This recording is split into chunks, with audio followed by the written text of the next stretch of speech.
Tole egaa akkam jirtu daawwattoota keenya kuni Dr. Masfinitaan Abdiisaa Minneapolis Minnesota irraan qophii fayyaa sagantaa fayyaa Kello miidiyaa wajjin ta'uudhaan tajaajila fayyaa irratti waan tokko haasa'uuf deemna.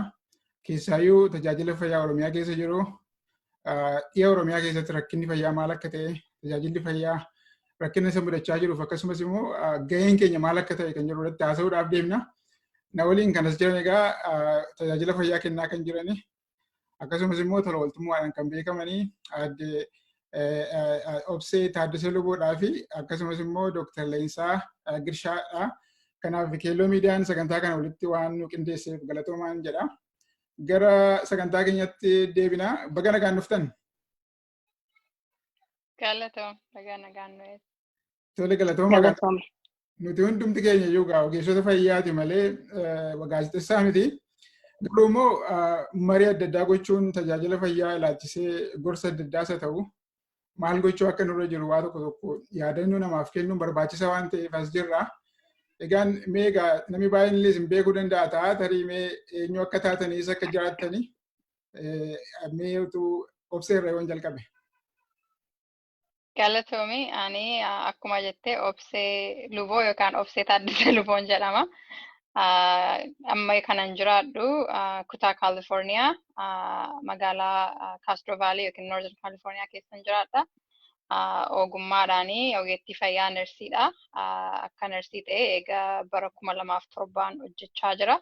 Waggaa 13ffaadhaa fi departmentii adda addaa keessan hojjedha. Currently critical care nurse float poolii keessan hojjedha. Akkuma kanas immoo hojii tola ooltummaa biyya keenyatti Oromiyaa keessaa gara guddinaan lixa Oromiyaa keessatti waggoota 11 darbaniif qooda fudhachaa ture. Galatoom. Galatoomi Obsee. Mee gara Dr. Leensaatti deebi'a. Galatoomi ani Leensaa Gideon Girshaan jedhama. Dhaloonni koo magaalaa Gimbiidha. Amma garuu kan hin jiraadhu kutaa Indiyaanaa magaalaa South Bend keessan jiraadha. Akka nurse practitioner ta'een hojjedha. Internal medicine keessan practice godha. Waggaa 10ffaa koonfidee amma akka nurse practitioneritti. Anis akkuma Obsee hojii tola ooltummaa gara lixa Wallaggaa fi gara Arsii kana deddeebi'ee nan hojjedha. Medical missioniidha. Baay'ee galatooma. Baay'ee namatti tola. Tajaajila fayyaa kennuun nama gargaaruun is a noble profession. Kanaaf irra darbitaniis immoo tola ooltummaa gochaa waan jiraattaniif baay'ee namatti tola. Egaan akkuma isin beektan egaa COVID-19 amma uummata jeeqaa jira. Namni baay'een dhukkubfachaa jiru. Nama fakkeenya tajaajila fayyaa isaaniif kennaa waliin dhufaarra. Mee muuxannoo isin qabdan akkamii COVID-19 kana ilaalchisee mee Obsee muuxannoon jiru maal fakkaata gara Kaalifoorniyaati? Hospitaalaan hojjedhu Stanford University Medical Center jedhama. It's a level 1 trauma center naannoo kanatti dhukkubsataa baay'ee kan argatu hospitaala sanadha. Ji'a bitootessaa keessaa dhukkubsataa baay'eetu dhufa ture. Guyyaatti 60-70 oli. Baay'ee biizii ture. Hundumtuun sodaataa. Departmentii 4 COVID-19dhaa fi General Med Surgery fi ICU 2 qofaatti baasanii dhukkubsatoota kanaaf tajaajila kennaa turani. Amma xinnoo ishee salphachaa jira. Guyyaatti meebii dhukkubsataa 14-15tu admitidii ta'a. Isa duraarra wayyaa garuu sodaan akkuma jirutti jira. Ammaaf hanqina meeshaa hin qabnu. PPE yookaan personal protective equipment kan jedhan akka haguuggii fuulaa, haguuggii afaanii kuni jira. Irra deddeebinee ammaaf hin gargaaramiin jirra. Garuu sodaan jiru guddaadha. Warra leadership keessa jiranii, warri manaajeroonni, nuunis warri floorii irra hojjennu sodaa guddaatu jira. Gaafa ruumii sana linnee baanu mana keenyatti maal fuunee gallaa, ijoollee keenyatti maal fuunee gallaa isa jedhu sodaa guddaatu jira. Garuu amma nuu danda'ametti of eegganneema. Achittis PPE gargaaramuun nurra jiru gargaaramne. Ani personally gaafan manatti galu immoo konkolaataa keessatti uffata koo geeddaradheen mana etuun ijoollee koo baawarraa koo wajjin ol hin argin uffata hojii konkolaataa keessatti dhiisee eegan ofii koo shaaworii fudhee maal jedhee boodan ijoollee koo arga. Hawaasa keessattis immoo akka nama local chapterii ta'e wajjiniin IOPA kan International Oromo Health Professionii keessatti torbaniin guyyaa sanbata guddaa galgala sa'aatii 1:01 fi hawaasa keenyaaf updateii goonaa yoo namni hawaasa keessaa dhukkubfatee jiraate kaawunsilii goonaa waan gargaarru yoo jiraate gargaarra atis galatoomii amma tokko nu gargaarateetta nu gargaaraas jirta.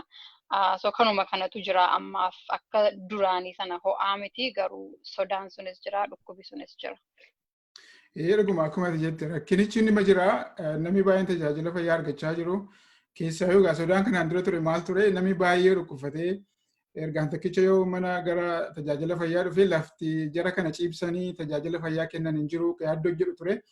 Kanaaf tooftaan asitti gargaaramne tokko tajaajila fayyaa COVID-19 kan kennamu walitti qabuudhaan kohortiidhaan jechuudha. Fakkeenyaaf dhukkubataa tokko yoo COVID-19 ta'uusaa qabaachuusaa erga mirkaneessinee booda iddoo lafa hospitaala isaaf dedikeettee kophaatti isaaf qophaa'e biratti erginaa achitti akka kanatti tajaajila kennina jechuudha. Kanaaf gaariidha. Mee Dr. Leensaati tajaajila fayyaa COVID-19 ilaalchisee Indiyaanaapolis keessa kan jiru mee sagantaan tajaajila kanaa maal fakkaata? Muuxannoo kennu hiri. Ani outpatient hin hojjedhu hospitaala keessa hin hojjedhu kan nuyi goone klinika keenya keessatti dhukkubsattoota fuullaan ilaaluu dhaabne viidiyoodhaan isaan ilaallaa silkiidhaan isaan haasofsiisna yoo mallattoo COVID-19 qabu ta'e testing centerii iddoo dhaabba bitteetu jira achitti isaanii ergine akka isaanii qormaata sana fudhatan isaan goona yoo isaan immoo wanti suni dhuguma COVID-19 ta'e argame gara hospitaalaatti isaanii ergina. Hospitaalli keenya amma yoonaa iddoo qabaa iddoo hin dhabne narsooti hospitaala keessa jiranis naannoo kana amma yoonaa meeshaa ittiin of eeggatan hin dhabne jiru. Ammuma magaalaan keenyas xinnoodha tokkoffaa amma kanattis baay'ee guddaa miti garuu kan baay'ee amma torban lamaan kana gidduutti argamaa jiru homeless shelterii keessatti nama baay'eetu qabamee jira. Kanarraan kana sodaadhumatu jira namni isaas of eeggataa jira. Wanta dhabneen qabu. Baay'ee galatoomi gaa'e waan nama yaaddessuudha. Rakkinni kun iddoo hundumaa jira. Garuu kan namatti tolu lafa jiraannu lafa hojjedhu kan amma muuxannoo kuusiniiruuf hiruu fi qophiitu ture jechuudha. Irratti qophaa'anii maaltu nu barbaachisaa PPE personal protective equipment akkasumas ventileetarii meeqa nu barbaachisaa iddoo kamitti yaallaa tajaajila kana kennuudhaan waan nu barbaachisu hundumaa irratti qophoofni waan turreef amma tokko rakkina kana salphisuu yaalleera jechuudha. Kanaaf akka gaariitti amma gavarnariin keenya jiruyyuu jalqabuudhaan waa tokko irratti qophii tokko irra jira jechuudha. Kanaaf galatooma baay'ee galatooma yeroon isaa yeroo baay'ee nama yaaddessuudha. Yeroo keessan fudhattanii isin dhuftanii waa'ee fayyaa irratti mari'achuudhaaf waan dhuftaniif ammas galatoomaa isiniin jedha. Har'a gama kanatti gama kan irratti mari'achuuf deemnu waa'ee tajaajila fayyaa Oromiyaa keessa jiru. Keessaa dhiya Oromiyaa keessa rakkina fayyaa maaltu jira? Tajaajila fayyaa kana kennuu fi nuti maal gochuu qabnaa? Gargaarsa maalii gochuu qabnaa? Gurmuu akkamii nu barbaachisaa kan jedhu irratti haasa'uuf deemna. Utuu san bira hin gahiyyuu nuti ammas irratti hojiin keenya tajaajila fayyaatii, ogeessa fayyaatii nuti gaazexeessitoota miti. Maaliif dubbachuun nu barbaachisa? Fayyaan maaliif nu barbaachisa? Mee obsa sirraan jalqaba. Fayyaan maaliif barbaachisa? Fayyaan akkuma jedhamu akkuma basic human right akka dhimma namummaatti ilaalama. Namni tokko fayyaa qabaate malee socho'u, fayyaa qabaate malee homaa gochuu hin dandeessu. Fayyaan bu'uura jireenya nama tokkooti. Gatii kanaa fayya qabeessatu lama bulaa'edha Oromoon. Gatii kanaa fayyaan barbaachisummaa guddaa qaba. Kanaaf kanarratti mari'achuun barbaachisee jedhee yaada. Tole galatoomi. Mee Dr. Leensa si bira dhufa. Waa'ee fayyaa maaliif nu dhibe? Maaliif waa'ee fayyaa inni yeroo baay'ee sooshaal miidiyaattis gadi baanee dubbachuun maaliif nu barbaachise? Akkuma obseen jettee namni fayyaa hin qabu ta'anii hojjechuus hin danda'u. Hin qabu. Biyyumti tokko illee biyya jedhamuu danda'u dinagdeen isaas hin kufaatu namni yoo fayyaa qabaatee kan dinagdeen biyya tokkos dhaabbachuu danda'u. Kanaaf fayyaan baay'eedhuma barbaachisaadha. Sirrii dhugaa keeti. Fayyaa nama qabutu waa godhaa. Fayyaa nama qabutu tajaajila addaa kennaa. Fayyaa nama qabutu bahee galaa, hojjetataa, dalagataa. namni fayyaa hin qabne siyaasa oofuu hin danda'u, namni fayyaa hin qabne oomisha dalagachuu hin danda'u, dinagdeen isaa guddachuu hin danda'u. Kanaaf fayyaan barbaachisaadha jechuudha. Fayyaan gara fuulduraatti fayyaa maal akka ta'e, fayyaa kan hubuu danda'a maal akka ta'e irratti illee haasa'uu dandeenya. Garuu amma asirratti rakkoo fayyaatu jira biyya Afrikaa akkasumas Itoophiyaa keessa jennee dubbanna. Keessaa naannoo Oromiyaa keessa rakkina fayyaa jajjabootu jira. Amma as irra kan irratti haasa'uuf deemnu tajaajila fayyaa yookaan haala fayyaan irra jiru naannoo dhiya Oromiyaa keessa rakkoo fayyaa akkamiitu jira kan jedhu mee irratti haasofnu. Rakkina fayyaa maaliitu jira biyya keenyaa dhiya Oromiyaa rakkoo fayyaa akkamiifaatu jira mee obsesiin sittan deebi'a. Galatoomii rakkoon fayyaa dhiya Oromiyaa jiru rakkooma fayyaa Oromiyaa guutummaa yookaan akka biyyichaattis Itoophiyaa guutummaa keessa jirudha. Anis atis leensaan isaan kanarratti haasofnu amma naannoo sana arginee beenna rakkinni sun maal akka ta'e yeroo deddeebinu achitti hojiifis haa ta'uu maatii ilaaluufis waan baay'ee argineefi rakkoo guddaan jiru dhukkuboota kiroonikii ta'an baay'eetu argama akka dhukkuba sukkaaraa, dhukkuba dhiibbaa dhiigaa, dhukkuba miila dhiitaas elephantitis jedhanii, dhukkuba gadameessaa, dhukkuba busaa, ijoollee dhibee asmaatiin qabamanii baay'eetu jira. Namoonni baay'een dhukkubuma salphaatti biyya kanaa tajaajilamanii fayyuu danda'an baay'eerraa yeroo lubbuu eegina. Kanaaf dhukkuboonni jiranii dhukkubuma dhaabbataa biyyichaaf ta'e biyyi keenya yoon akkuma waliigalaatti biyyichumti Itoophiyaa biyya rakkataadha yoon jedhee waan an exaggerateii godhe natti hin fakkaatu. Hanqina meeshaa qabu, hanqina qorichaa qabu, hanqina ogeessa fayyaa baay'een qabanii garuu akkatti ogeessa fayyaa sana direktii godhaniif rakkina qabu.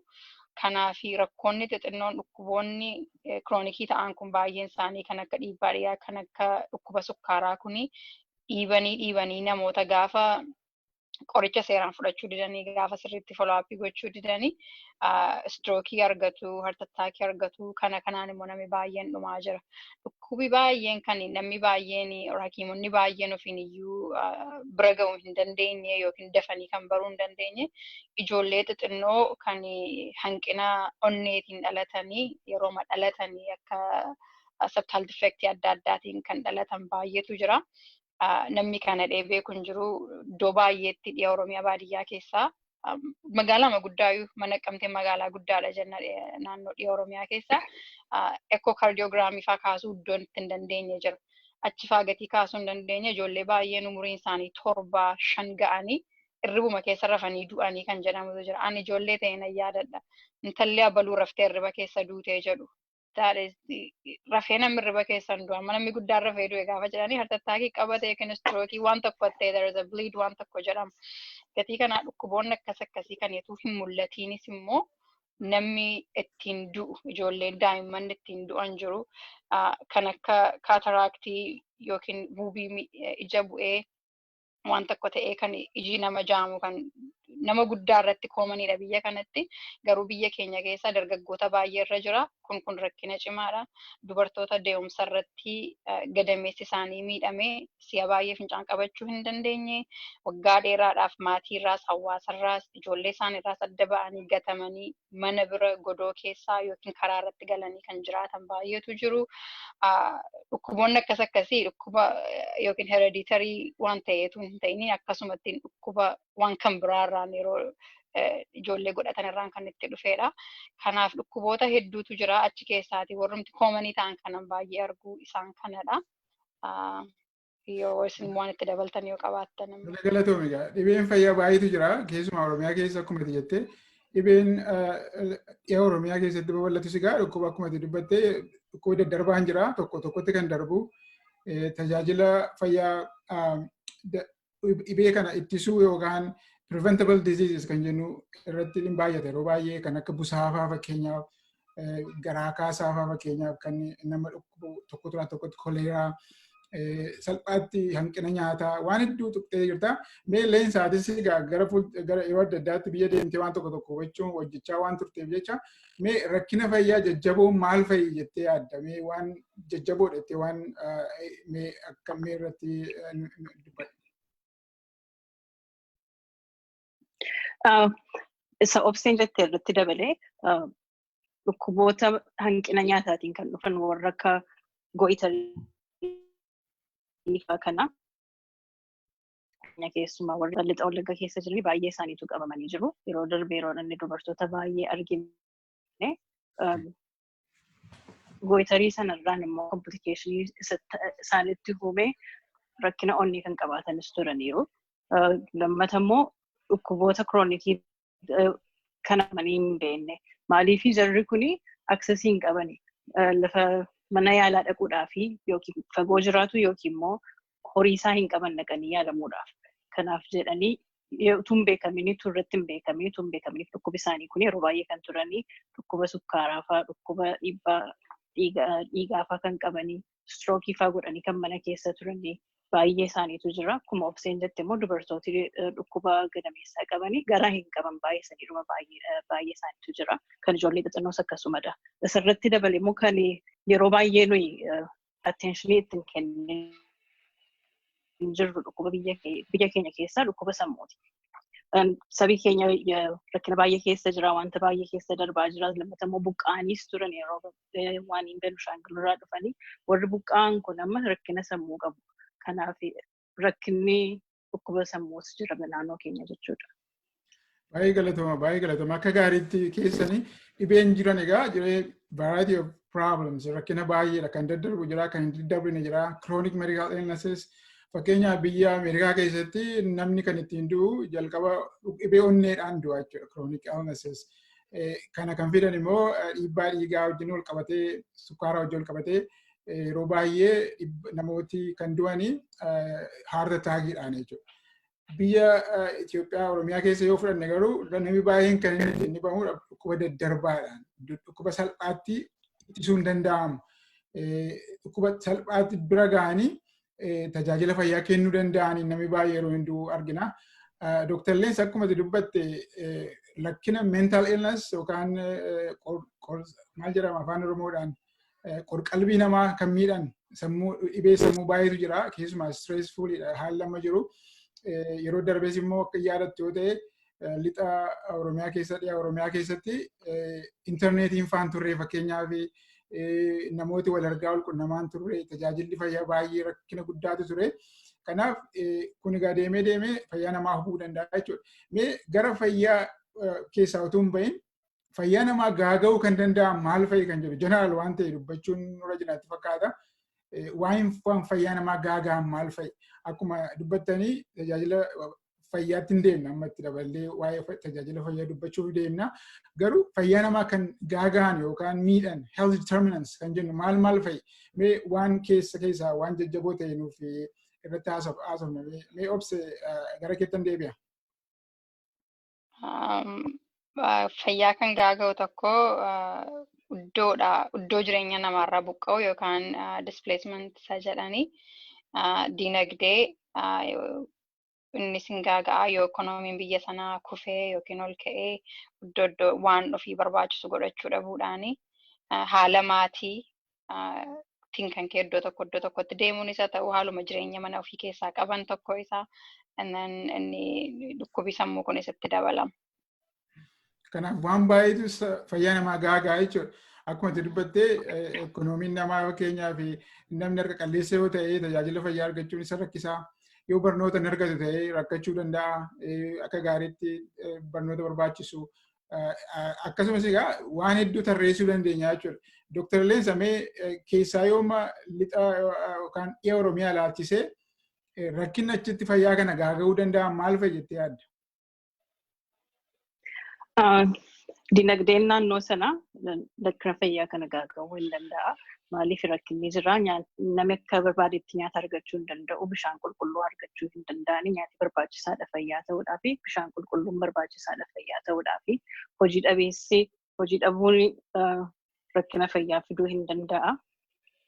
Lammata immoo qotee bulaan gadi ba'ee akka garaa isaatii qotatee buluu hin danda'u taanaan innis rakkina fayyaa fiduu hin danda'a. Quunnamtii kominikeeshinii dhabuun yeroo intarneetiin jirre yeroo silkiin yeroo bilbilli kun jiru cufamu jarri kuni akkatti odeeffannoo fayyaa argatanii hin qaban innis rakkina fayyaa gaaga'uu hin danda'a. Nagaa dhabuun nagaan hin jiru taanaan waanuma hunda affectii godha. Sadaffaan taanee immoo facility dhabuun lafatti dhaqanii yaalaman dhabuun yoo dhuma iddoo itti dhaqanii yaalaman illee qabaatanii iddoon kuni lafi isaan itti yaalaman kun equipmentii hin qabanii wanta baay'ee hin qabanii amma oksijiinii fa'aa hin qabanii qoricha hin qabanii warri ogeessotii nagaa warra achi keessa jiran illee shorteejii illee yoo qabaachuu dhabanii akka itti hojjetanii haalli hojii isaanii suni isaanii fi akka gaariitti akka isaan saba hin tajaajille isaan wanta godhuuf innis contributing hin godha. Achi booddee immoo geejjibas karaan hin jiru taanaan konkolaataan hin jiru taanaan akka itti gara mana yaalaa dhufan hin qaban jirri kuni. Wanti kun rakkina fayyaa fiduu hin danda'a. Gaariidha. Akka gaariitti dubbattanii fayyaa namaa kan gaagaan waan baay'eetu jira keessaa yoo nagaa qabaachuun barbaachisaadha. Naannoon Oromiyaa kuni nagaa waan argachaa hin turree fi rakkinni nagaa waan turee fi gaaga'ama guddaa uummata irraan ga'ee jira. Fakkeenyaaf namni yoo fayyaa qabaatee yoo nagaa qabaatee oomishataa qotataa namni baay'een yeroo qotatu hin turre namni baay'een mana keessa ture namni baay'een rakkina jabaa keessa waan tureef jecha yeroo itti oomishatee dinagdee isaa tolchatu hin turre jechuudha. Akkasumas immoo rakkoon Oromiyaa keessa jiru bal'inaan waluma fakkaatu iyyuu malee dhiya Oromiyaatti rakkoon fayyaa kun baay'ee cimee waan mul'atu natti fakkaata. Waa tokkorraa akkan argutti waama salphaatti tajaajilli fayyaa kennamuu danda'u akkitti hin argamu. Mee waa'ee fayyaa dubbannee irratti waa tokko haasofneerra. Mee abboolii fayyaa immoo ilaallu. Dhiya Oromiyaa keessatti abboolii yookaan health institutions rakkina maaliif haa qabu? Fakkeenyaaf akkuma muuxannoo keenyaarraas haa ta'u kan dhageenyas haa ta'u tajaajila fayyaa kan kennanii health institutions rakkina maaliif haa qabu jettanii yaaddu? Mee obse sirraan jalqaba. Eessaa jalqabu? Hanqina duwwaa dubbachuun barbaadu. Hospitaala baay'eetu jira. Amma actually isa durii caalaa naannoo Oromiyaa keessa naannoo lixa Oromiyaa keessa wayii sanaa irra gadi ta'e hospitaalonni magaalaa tokko darbee magaalaa tokko keessa jira. Buufati fayyaa iddoo baay'ee jira. Kilinik iddoo baay'ee jira. Garuu meeshaa gahaa hin qaban. Meeshaanis yoo dhufee ji'a tokko ji'a lama hojjetee cabaa namni muuxannoo meeshaa sana fayyisuu qabu hin jiru. Meeshaa sana fayyisuufis ji'a lama ji'a sadii fudhata deebisee gatii kanaa inni guddaan hanqina meeshaati.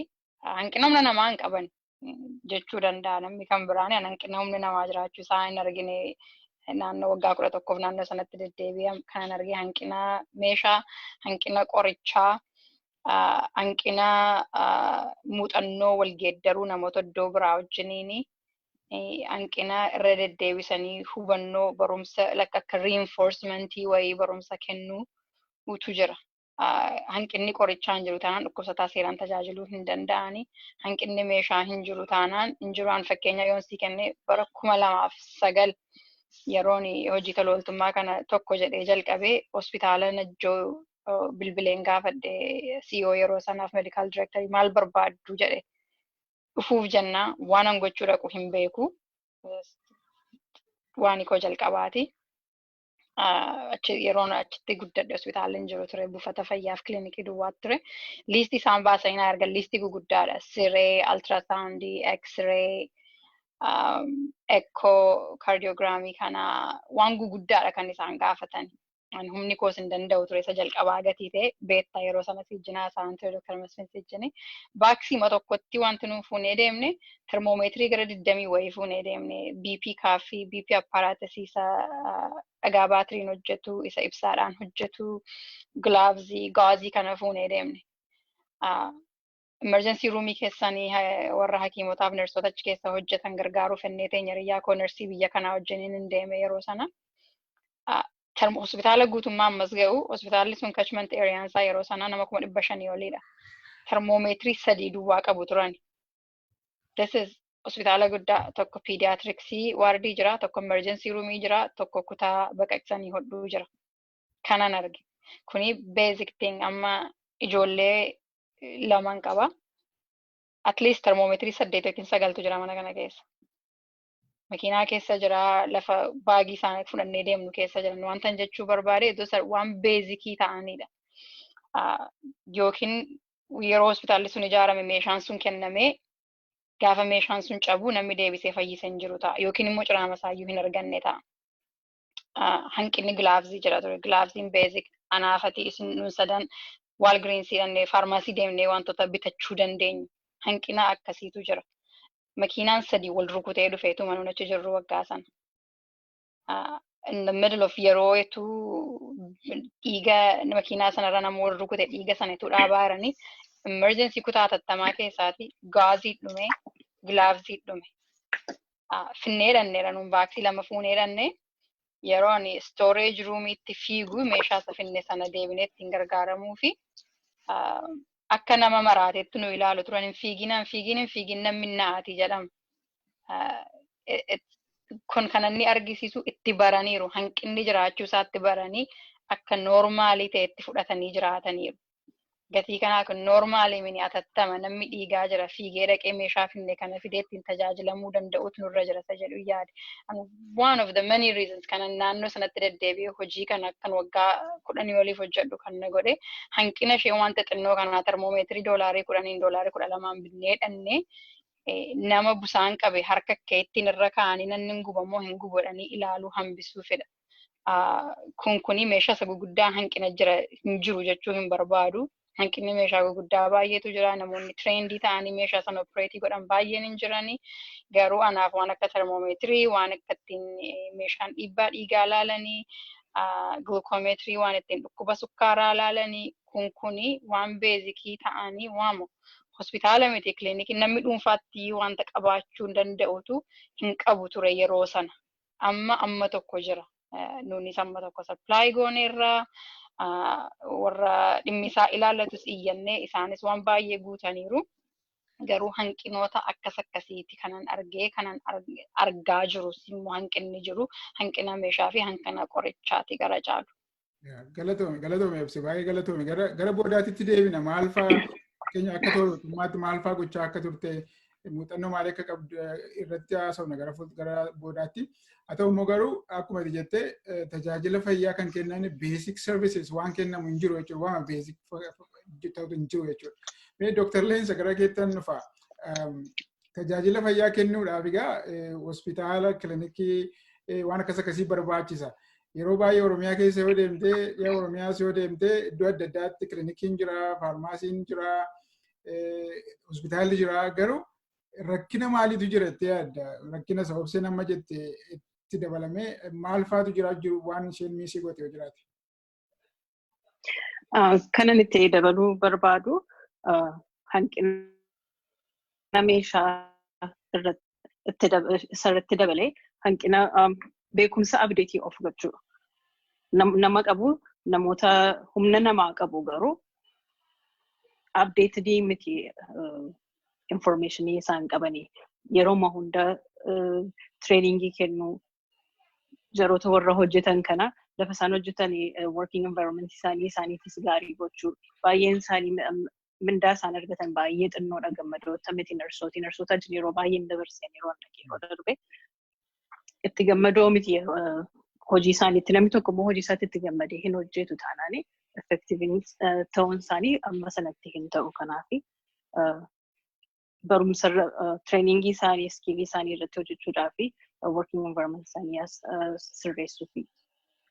Yeroo baay'ee tajaajila fayyaa kennuu fi wantooti barbaachisan baay'ee achitti gahaa miti jechuudha. Fakkeenyaaf namni tokko emergency kutaa sardamtaa hoggaa deemu waan ati expectii godhu jira biyya kana. Namni tokko dhufee si ilaalaa rakkinni kee attamsi mudataa dafee si ajjeesa moo si tursaa rakkina akkamii dhibee akkamii qabdaa isa kamturra priority godhu jechuudha. Tiraajii godhu jechuudha. Obsi ati sirreessuu dandeessa. Tiraajii waan akkasii amma fakkeenyaaf hospitaala Najjoo keessatti gaaf tokko nama tokkotu akkuma tasaan achi hin jiran ture nama tokko dhiigee dhufee yeroo dhaqxu baay'atan isaanii fuudhuun hin jiru namni hundumti walitti namaa beesik akkuma termoomeetiriin hin jiru waanuma beesik ta'an waanuma salphaatti tajaajila fayyaa salphaa kennuu kan dandeessitu nama kanallee miidhee ajjeesuu danda'a jechuudha. Mee karaa kana mee obsi ati waan observationii kee mee waan daawwatte mee nu hiri. akkuma ati jetteera waanuma salphaadhaan nama kana hambisuu danda'an baay'eetu hin jiru. Namni baay'eenitu dhiigi dhangala'uu kan achitti du'antu jiru. Amala godhanii fudhatanii jedhee yaadan meeshaan amma stooreejii keessa meeshaa jiru baay'ee iyyuu hin beekan. Meeshaa sana dhaqanii fuudhanii yookiin immoo birookiraasii qaba. Meeshaa sana dhaqxee stooreejii keessaa gilaavsii tokko baaksii tokko faarmaasii yookiin stooreejiidhaa baasuu fi nama 2-3tu mallatteessutu irra ta'a. Inni isaaniif gadi ba'ee baajeta baasu 7-2tti gilaavsii baaksii tokko jedhanii yoo baasanii atattamii akka balaan konkolaataa maal yoo nama fide yookiin akkasumatti namni kollaapsii godhee waan tokko ta'e yoo dhufe yoo IV fluidii isaanii baay'ee gargaaramanii waan baay'ee keessa darbanii argachuutu irra gatii kanaa waan xinnoo ishee kennanii waanuma gochuu danda'an harka isaanii keessaa hin qabaatan akkuma amma dubbatame hanqina meeshaarraan kan ka'e lubbuu namaa baay'eetu darba. Hanqina qorichaa, hanqina si'aa'ina atattamaan waan tokko irratti murtoo fudhachuutu jira. Inni immoo akkuma malee isaan dubbattee abdeetii of gochuu sanarraan dhufa.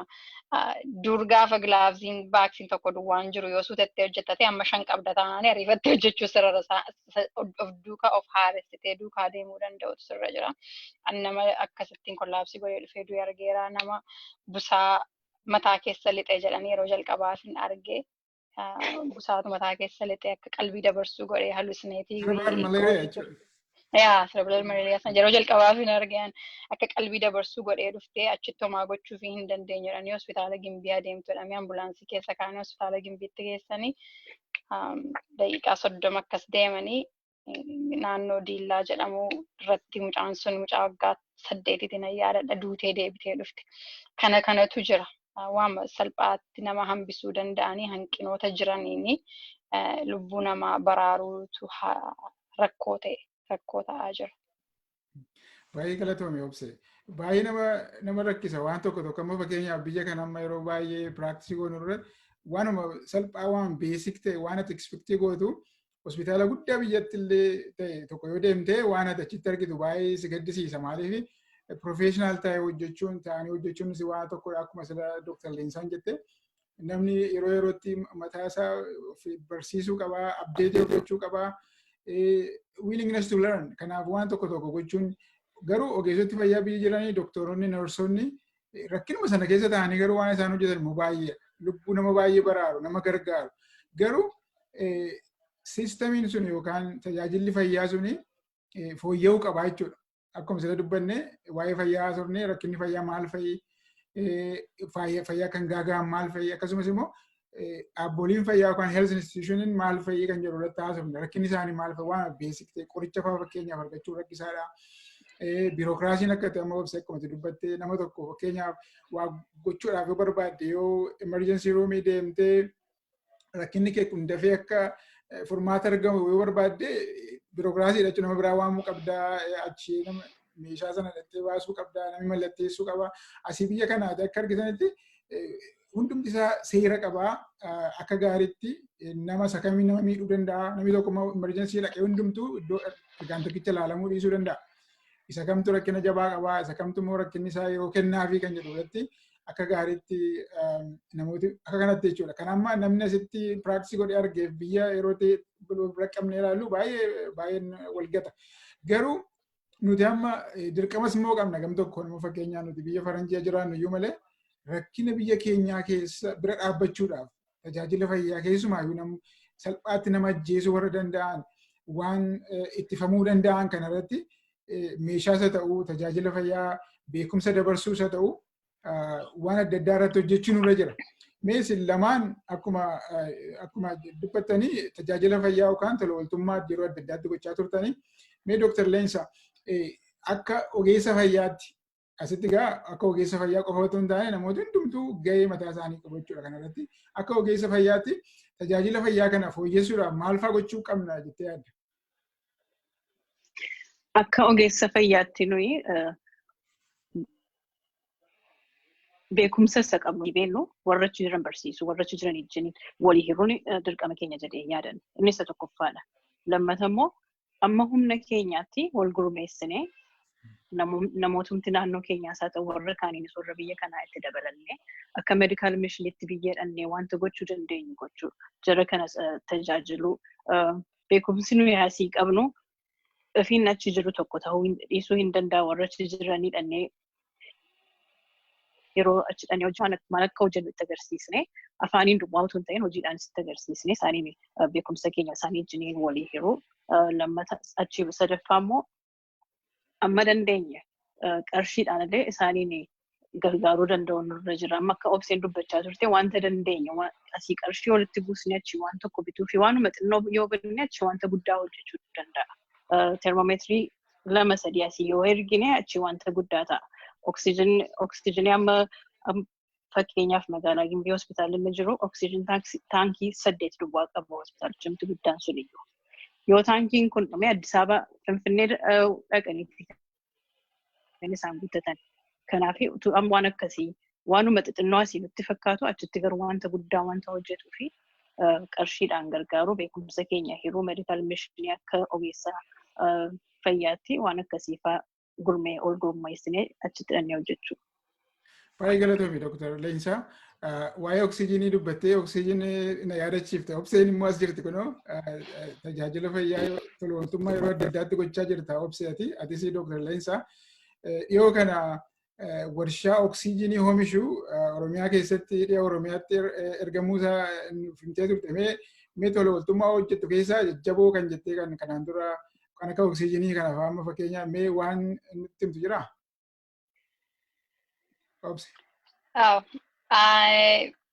Amma gaaffisa jalqabaa irratti deebisuu fi akkamittiin ummaticha gargaaruun nurra isa jedhuu fi ofii kootti kanan himaa namni hundumtuu akka kana gochuutu irra raadee kana yaadu ummata sana gargaaru akka dirqamaatti ofitti fudhadhee hojjedhan. Dirqama kooti ummata sana gargaaruu isa jedhu hundumti keenya warri biyya Oromiyaa keessatti dhalannee guddannee achii baanee addana jirru.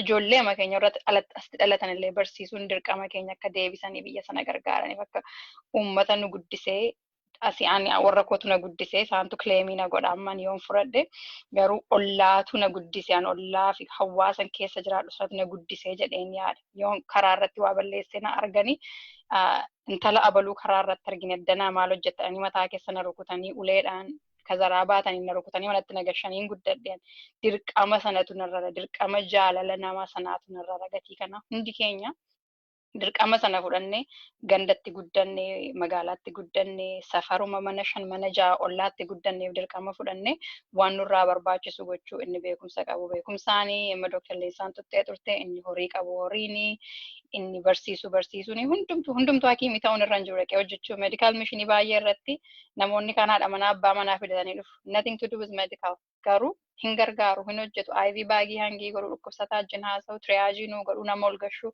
gatii kanaa hundi keenya uummata sana gargaaruudhaa fi akka dirqamaatti fudhannee Oromiyaa guutuurra naannofnee uummata Oromoo gargaaruun dirqama keenya ta'uutu irra raan jedha.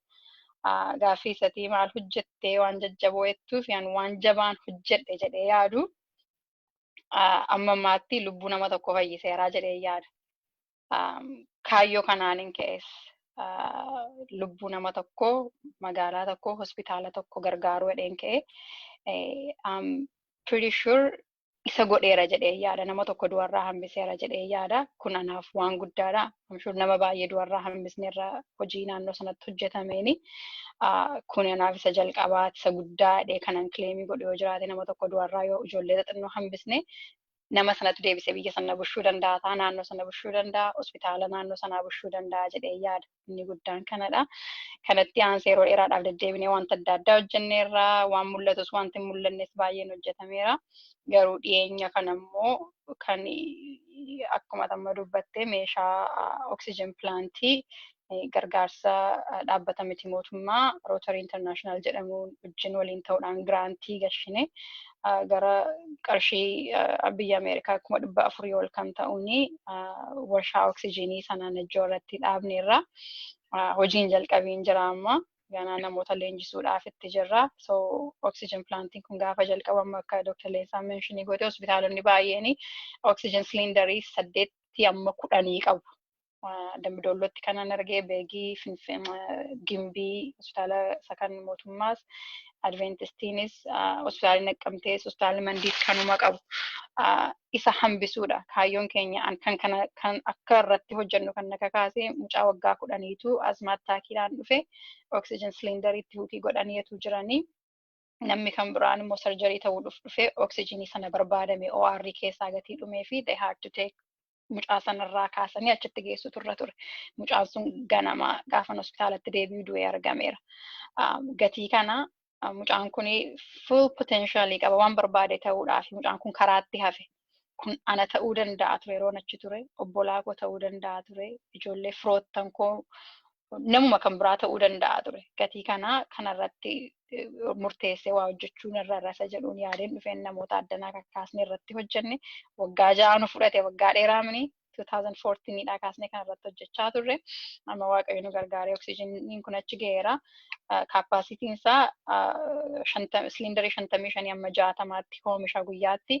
Kaayyoon keenya inni guddaan hospitaalonni Wallagga keessa jiran kan lixa Oromiyaa keessa jiranii Finfinnee deemanii silindarii isaanii guuttachuurraa Najjoo dhufanii gatii isa Finfinneetii gurguramuuni dhufanii achi guuttatanii yeroo gabaabsaa lubbuu namaa hambisaa isa nama 3-4 Finfinneetti erganii hospitaala Najjoo amma tokko walakkeessadha naannoo Gidaamiitii Beegiidhaa Dambidolloodhaa Naqqamteedhaa irra dhufanii fi adeemsa sa'aatii 2-3 gidduu jira gatii ta'e dhufanii akka achitti buufatanidha. Achi kaayyoon itti aanu kan nuun qabnu kanumatti dabalee kan dubbachuu barbaadu horiin oksijiinii kana gurguramee argamu immoo meentinansii isaa fixee meentinansii isaa hojjetee waan oksijiinii sentarii sanaaf hojjetu eega fixee booda hospitaala Oromiyaa iddoo kan biraa naannoo boordarii irra jiran akka Dambidolloo, akka Beegii, akka Gidaamii lixa Oromiyaa keessaa meeshinii gochuuf iddoo biraatti immoo waan akka Boorana keessaa naannoo Harar keessa naannoo boordarii Somaaleerraa Beegiin naannoo boordarii Sudaanitti dhiyoodha. Hospitaalota akkas jiranii fi oksijiin production oksijiin plaantii humni isaa kanarra xiqqaa ta'e immoo hospitaala naannoo sanaaf dhaabuu barbaanna. Dhaabbatan wajjin hojjedhu jinis kan akkasuma waliin haasofne kanaafi tola kennuurraa gurguruun murteessaa kan ta'e kanaafidha. Horichi qofaatti ka'ame biiroon eegumsa fayyaa Oromiyaa kanarratti nu gargaaraa jiru. Kanadha waan guddaan tokko amma dhiyeenya kanatti kan ta'e silaa April keessatti deemnee eebbisiifna turre. COVID-19 galanna ta'uu deemuu hin dandeenye ammaaf achi bunnee jirra yeroo deemuun nuuf ta'utti deemnee garuu utuu nuun hin deemiin ji'a Juun dhumaa yookaan Julaay walakkaa akka namoonni leenjifamanii wanti kun hojii jalqabuuf immoo qaama dhimmisaa ilaaluu wajjin irratti hojjechaa jirra. Ifama baay'ee naasee baay'ee naasaa. Waan haasoftu baay'eetu jira iyyuu malee yeroo waan baay'ee haasa'uu dandeessaa maaliif ati tola ooltummaadhaan akka fakkii nuu taate jirtaati. Si Dooktar Guddataa Niikaa warra akkasii kuni nuyi akka fakkii nuu ta'an amma fakkeenyaaf International Oromo Health Professional yeroo jalqaba dhaabne isiniin argineeta jechuudha. Obseenii waan ati hojjechaa jirtu Dooktar Guddataa waan isaan hojjechaa jiran namni tokko akkana gochuu danda'e. Yoo walitti gurmoofne immoo yoo institution yookaan waldaa tokko dhaabne immoo maal gochuu dandeenya isa jedhu irratti jechuudha kan fookasii guddaa goone hojjennu. Kanaaf dirqamni waan nurra jiruuf goona. Kana gochuun egaa fedhiidhaan ta'a. Tola ooltummaa ooluun immoo amma akka inni namatti tolu ilaala. Namni baay'een du'arraa hafuun atillee nama tokko itti nama baay'een garuu du'arraa hafaniiru waan ati hojjetteen. Gochaa ati gooteen namni baay'een du'arraa hafaniiru I'm sure. Kana namni hundumtuu dhugaa bahuu danda'a yaada. Keessa namoota example waan yaadadhu namoota onni isaanii dhukkubfatanii nama gara biyya Indiyaatti geessitee kan yaalsifte faana yaadadha. So it is very touching. Kanaaf namni tokko akkana hojjechuu erga danda'e walii wajjin taanee immoo gurmuu taanee waan guddaa hojjechuu dandeenya jechuudha. Mee Dooktar Leensa si biran dhufaa. Isinis yeroo darbe Dooktar Guddataa wajjin yeroo adda addaa deemtanii tajaajila fayyaa kennaa turtan tola ooltummaa jechuudha.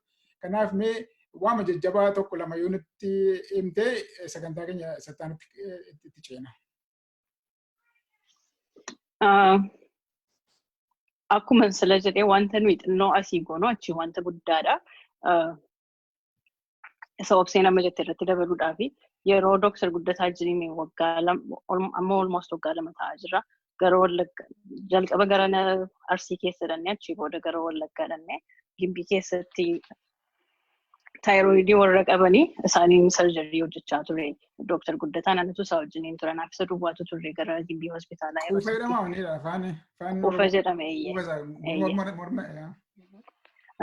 Dubartoota baay'eedha kan dhufanii gaafa nutti himanii sa'aatii 9 miilaan biilaa dhufaniiti kan isaanii nu hidhannee biilaadhaan ambulaansiidhaan gimbiitti fidnee kan nuyi sarjarii gochaa turre. Gara nama 25ti kan inni sarjarii godhe.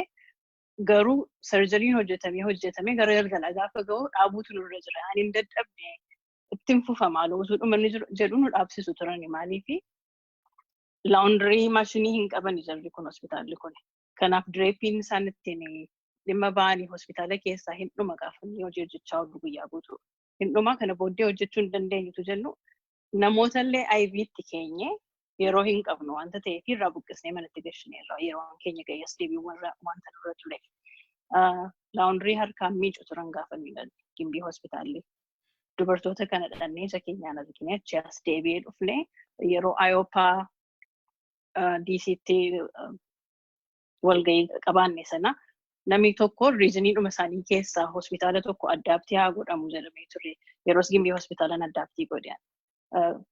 Isarraan kan ka'e horii asii namoota tokko quunnamne horii walitti buufnee laawundarii maashinii binneerraaf amma dafanii miicanii dafanii gossanii sarjariin guyyaa guutuu ta'uu hin danda'a yoo barbaadanii jechuudha. Waanuma xinnoo asii gochuu dandeenyutti achii garuu lubbuu nama baay'ee jireenya nama baay'ee jijjiirraa jechuudhumaaf jedheetan. Baay'ee galatoomi Dr. Leensaa. Atis na yaadachiiste waa'ee yeroo darbe Dr. Guddataan walgahii keenya kan Awurooppaa gurmuu ogeeyyota fayyaa Oromoo kan lammataa yeroo goone DC'tti dirqama hundumtuu fudhatee ture hospitaala tokko lama dhuftanitti waa godhaa waa hojjedhaa jedhee baay'ee nu yaadachiisee ture. Namni baay'een keenya dharee akka keessan hin goone ta'a. Garuu definitely I'm sure obsee baati gootanii jechuudha. Baay'ee namatti tola. Baay'ee tola. Kana gaamma akka yeroo teenye ilaallu ogeeyyooti fayyaa waan akkasii gochuu danda'u. Akka dhuunfaatti isin hojjetu barnoota fayyaa kennu yookaan immoo tajaajila fayyaa mission trip gochuu danda'u. Yookaan immoo horii walitti qindeessanii meeshaa tajaajila fayyaatii fi oolu kana shiippii gochuu fakkeenyaaf hospitaala Cirootti fakkeenyaaf horii walitti buufnee yeroo arginee turre akkuma kana yeroo adda addaatti waan akkasii gochuu danda'u. Uummati warri kaan warri biyya ambaa keessa jiraatu immoo ga'een isaanii maali? Fakkeenyaaf naannoo latanitti tajaajilli fayyaa rakkina akkuma siree dubbannee rakkina baay'eetu jira jenneerra. Rakkina kana salphisuudhaa fi dirqamni nama warra ogeessa fayyaa hin taane biyya ambaa jiraatu kan akka Ameerikaa, Awurooppaa, iddoo biraa warri jiraatuuni dirqamni isaanii maal ta'uu qaba jettanii yaaddumee obse sirraan jalqaba.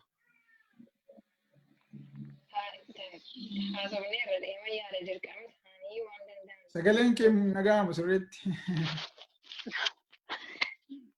Nageessaa. Nagaa. Dirqami isaanii akkuma dirqamaatti fudhatanii inni qabeenya qabu qabeenyaanii inni beekumsa qabu beekumsaanii bira dhaabatanii hanqina jiru ilaalanii qubatti qabu yetu hin ta'ini hospitaalli kun mootummaatu dhaabee hospitaalli kun warra tola ooltummaatu dhaabee kana keessa maaltu nagasheemin hospitaala mootummaan dhaabee qaamni mootummaa baay'een naqeetti hin gargaaramu finfinnee dhaqanii gargaaramu. Hospitaala warri tola ooltummaa durri faranjii dhaabee jenna warri faranjii dhaabanis faranjiin baay'een naqanii achitti hin gargaaraman. Uummata keenya isa rakkataatu gargaarama gatii ta'e namni fira rakkataa hin qabne immoo hin jiru biyya keenya. Ani qaba baay'een qaba kan ofii kootii dubbachuu nan danda'a. Uummata rakkataa fira rakkataa qabnu sana ilaallee biyya keenya kana waan dandeenyuun bira dhaabachuu gargaaru dirqamummaa isaa dirqama lammummaa fudhannee inni barsiisaa mana barumsaa dhaqee barsiisuu danda'a inni mana hakimii deemanii barsiisuu danda'u public health kana maal godhanii kana fudhatanii irratti hojjechuun barbaachisaadha jedhee yaadaan dirqamni lammummaa sun nutti abbummaa sun nutti dhaga'amutu irra jira. Kan kooti biyyi sun kan kooti hospitaalli sun kan kooti buufati fayyaa sun kan kooti uummata achitti tajaajilamu kan kooti jennee yoo akka abbaa qabeenyaatti akka abbummaatti fudhannee achi ofirraa qabuu qubatti qabuu dhiisnee waan barbaachisu hanqina jiru quba qabuu dhiisnee hanqina sana yoon termoomeetirii tokko bituu danda'e mucaa tokko busaarraa hambisuu nan danda'a.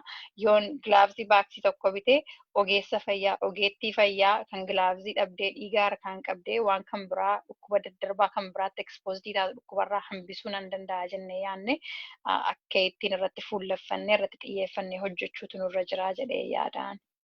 Baay'ee galatoome obse. Mee Dr. Leensa akkuma obseen jettee wal gurmeessuudhaan tajaajila fayyaa kennuu hin danda'ama. Non-profit organization adda addaa dhaabuudhaan fakkeenyaaf nuti ammoo hakiimoti, narsooti, faarmaasii namni baay'een biyya kana keessa jiraannu walitti dhufnee gurmuu ogeessota fayyaa Oromoo addunyaa dhaabne Ayooppaa kan jedhamu waggaa 3 dura dhaabne amma kun jiru akka gaariitti waan gaggaarii hojjechaa jira. Qarshii walitti funaananii Oromiyaa keessatti COVID-19 ilaalchise waan tokko gochaa jiru. Gurmuudhaan hojjennaa jechaa jira. Institutionii dhaabne institutionii sun immoo itti fufee hojjetaa jechuudha.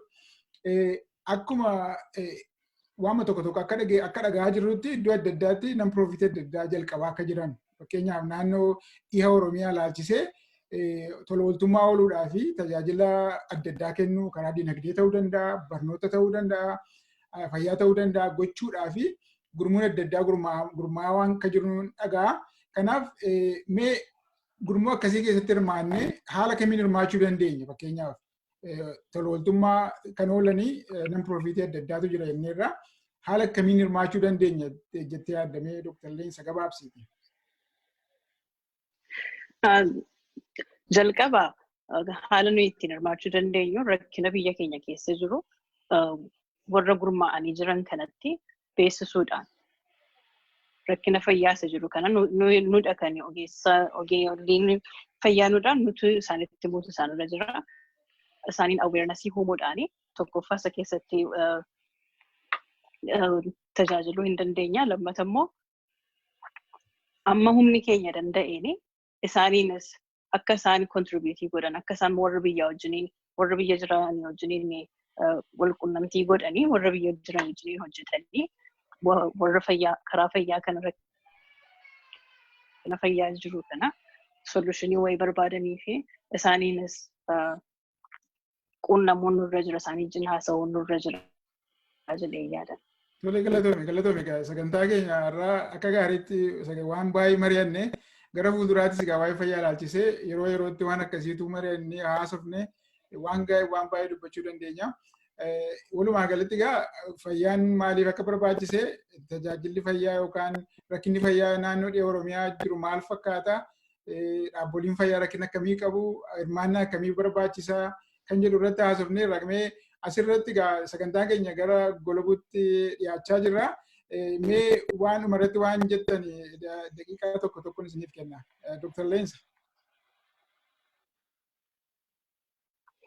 Kan inni jechuu barbaadu amma humna keenyaatti akka nama tokkottis haa ta'u gurmuufnees haa ta'u dhaabbotii warra jira warra tola ooltummaa hojjetanii wajjiniinis hojjennee haa ta'u rakkina fayyaa biyya keenya keessa jiru naannoo keenya keessa jiru gargaaruun waa'ee sana dubbachuun dirqama keenyadha.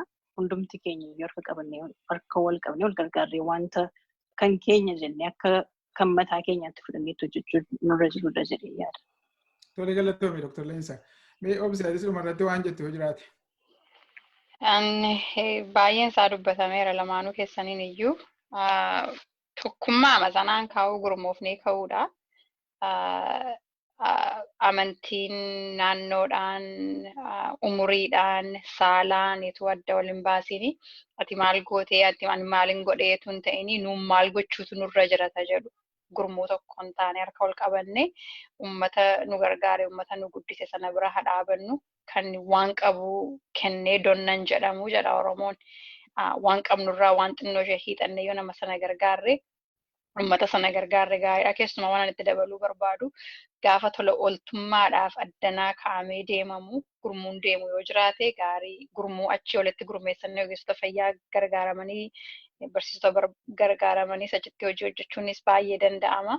Garuu asiidhanna jennee waan ofii barbaanne gochuurra naannoo itti hojjechuu dandeenyu sana adda baafannee needs assessmentiin godhame hospitaala buufata fayyaa kliinikii jirutti bilbilee barreessinee nama beennu gaafannee maal barbaaddu rakkinni keessan maal akka itti hojjenne nuun yeroo dheeraadhaaf kaataraaktii barbaaddu moo kileft lippii barbaaddu moo dhukkuba onnee ijoollee moo kan nama guddaa moo hakiimii dhibee keessaa isiniifin rakkinni isaanii baay'eedha. Rakkinni nama keenyaa hin dhumu guddaadha. Garuu achi keessaa waan tokko irratti xiyyeeffannee waan naannoon sun barbaadu hospitaala Dambidolloo dhanna taanaan hospitaala Dambidolloo maal barbaada? Maal irratti isiniif xiyyeeffannu? nama dhukkubsataa 5,000 nama kaataraaktii barbaadu qabu yoo ta'e 500 qabu yoo ta'e hoffulii 5,000 hin ta'u. Namni immoo rakkina dubartoonni dhukkuba gadameessaa qaban yookiin dhukkuba kan biraa qaban immoo lakkoofsaan 600 yoo ta'e isa kamirratti xiyyeeffannu isa jedhamu. Maree barbaachisa. Uummata sana namoota achi jiran gaafanne asuma gatii deemamee fi anu fudhatu tola ooltummaadhaan deemnaa isa isaan qaban irra waan fooyyeffuunee fi dhannayituu hin ta'ini. Yoo waan isaan barbaadan ta'e immoo gaarii ta'a. Gurmuun kun warra bakkee jiraatee asii beekumsa xinnoo ishee qabaannee horii xinnoo ishee qabaannee deemnee hojjennu yetuu hin ta'in warra biyya sana keessaa day in and day out dhukkubsataa dhufu horii hin qabneen meeshaa hin qabneen humna hin qabneen warra tajaajilaa jiran sanas walitti daballee waan isaan barbaadan irratti yoo xiyyeeffannee gargaarsa kennuu barbaannu yoo gargaarre gaariidha. Tokkummaadhumaan hojjechuutu nurra jira. Tokkummaan humnaa jedhanii iddoo baay'eetti isa kanaaf isin hojjeta. Galatooma baay'ee galatooma akka gaariitti waa tokko na yaadachiisa dhumarratti tajaajila tola ooltummaa kennuun kun ofirra darbanii waa gochuu jechuudha. Yeroo kana jennu garuu waa'ee keenya miti jechuudha. Ani kana godheera ani akkas godheeraatu hin ta'in namni kun uummati kun maal gargaarame rakkina maalii bira dhaabbanne dirqama maalii bahanii isa jedhu irratti akka gaariitti beekuun barbaachisa. Lammata immoo nuti yeroo baay'ee ofuma keenyaa deemnee waan baay'ee gochuu irratti fookasii goona. Garuu asuma teenya fakkeenya maallaqa yookaan horii walitti yoo buufne institutioniin biyya jiru fakkeenya stakeholderii biyya jiran wajjinis hojjechuu hin dandeenye. Malee ofuma keenyaan deemnee hunduma isaa gochuu hin dandeenye. Sustainable akka ta'uuf immoo gurmuun achi jirullee jajjabaachuu qabaa. Beekumsa yoo isaan barbaachise ta'e fakkeenyaaf amma intarneetiin jira karaa intarneetii wal arguu hin danda'ama amma dhiya Oromiyaa intarneetiin amma banamee jira kanaafi namoota wajjin wal arguu hin danda'ama. Hakiimota doktoratti jiran tajaajila fayyaa warra kennaniif illee waa tokko beekumsa barbaachisu walii hiruun muuxannoo walii hiruun barbaachisa jechuudha.